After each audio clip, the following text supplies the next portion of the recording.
नमस्कार भक्तों, स्वागत है हमारे चैनल सुख शास्त्र ज्ञान में। पूज्य गुरुजी ने अभी अपनी हाल ही की कथा में बताया कि पूजा पाठ करने के कुछ नियम होते हैं जिन्हें यदि हम नज़रअंदाज कर देते हैं तो हमारी पूजा का हमें पूरी तरह से फल प्राप्त नहीं होता है। पूजा करने के नियम प्राचीन काल से ही चले आ रहे हैं, जो कि एक ठोस धरातल पर आध्यात्मिक और वैज्ञानिक दोनों ही दृष्टिकोणों से ध्यान में रखकर बनाए गए हैं। इसलिए हमें इन नियमों को कतई नज़रअंदाज करना नहीं चाहिए। ऐसा ही एक महत्वपूर्ण नियम है घंटानाद, यानी कि पूजा करते समय हम जो घंटी बजाते हैं उसे बजाने के भी शास्त्रों में कुछ नियम निर्धारित किए गए हैं। दोस्तों, शास्त्रों में देवताओं के सामने घंटी बजाने का बहुत अधिक महत्व बताया गया है, जिसे हम इस श्लोक के द्वारा समझ सकते हैं। आगमनार्थम तु देवानाम गमनार्थम तु राक्षसा कुरु घंटे वरम नादम देवता स्थान हनिधौ। इसका अर्थ है कि घंटी बजाने से देवताओं का आगमन और राक्षसों का गमन होता है, और जो घंटी या घंटा राक्षसों से हमारी रक्षा करती है उसे हमारा नमन है। तो चलिए दोस्तों, आज हम देखते हैं कि पूजा करते समय जब हम घंटी बजाते हैं तो उसके पीछे क्या कारण या लाभ है, घंटी को बजाने के क्या नियम है, और पूजा के वक्त घंटी बजाते समय होने वाली गलतियां कौन सी हैं जो हमें भूलकर भी करनी नहीं चाहिए। दोस्तों, क्या आपने कभी अपने घर के मंदिर में रखी हुई घंटी को ध्यान से देखा है? अधिकांश लोग इसका उत्तर नाम ही देंगे, परंतु ध्यान से देखिए तो आपको इस घंटी के ऊपरी हिस्से पर, यानी जहां से हम इसे पकड़ते हैं, उस पर गरुड़ बना हुआ दिखाई देता है। अतः घर पर हम जो घंटी इस्तेमाल करते हैं उसे गरुड़ घंटी कहा जाता है।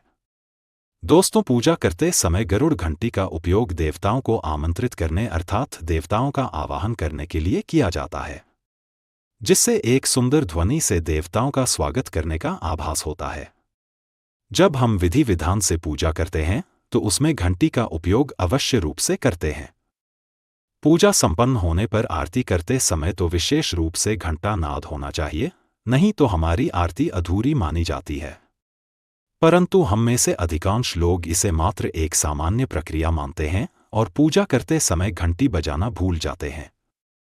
तो आइए जानते हैं उन नियमों के बारे में। पहली बात दोस्तों, हमारे शास्त्रों में यह मान्यता है कि इस सृष्टि के निर्माण के समय सबसे पहले जो बड़ी सी ध्वनि निकली थी वह घंटी की आवाज के समान सुनाई दी थी।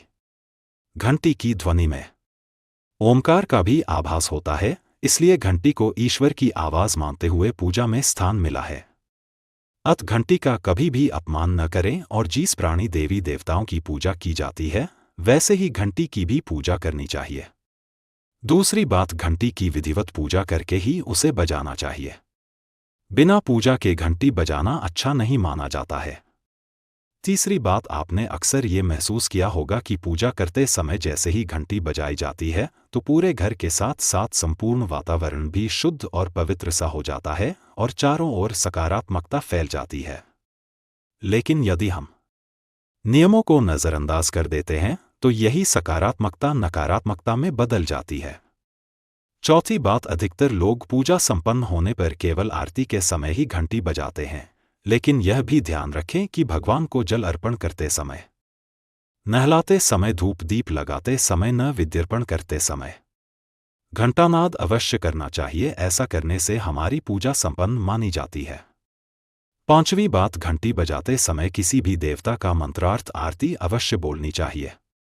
1 या 2 मिनट ही क्यों न हो, परंतु प्रतिदिन सुबह शाम घर में घंटानाद अवश्य करना चाहिए। यदि आपको अपने घर में या अपने आप में नकारात्मकता महसूस हो तो आप थोड़ी देर के लिए घंटी अवश्य बजाएं, सारी नकारात्मकता नष्ट हो जाएगी। तो दोस्तों, देखा आपने अपने घर में सकारात्मक वातावरण बनाए रखने के लिए घंटी कितनी महत्वपूर्ण है। अगर ये जानकारी आपको पसंद आई तो वीडियो को लाइक करें, कमेंट में जय श्री कृष्णा वैसे लिखें, साथ ही चैनल को सब्सक्राइब करें। धन्यवाद।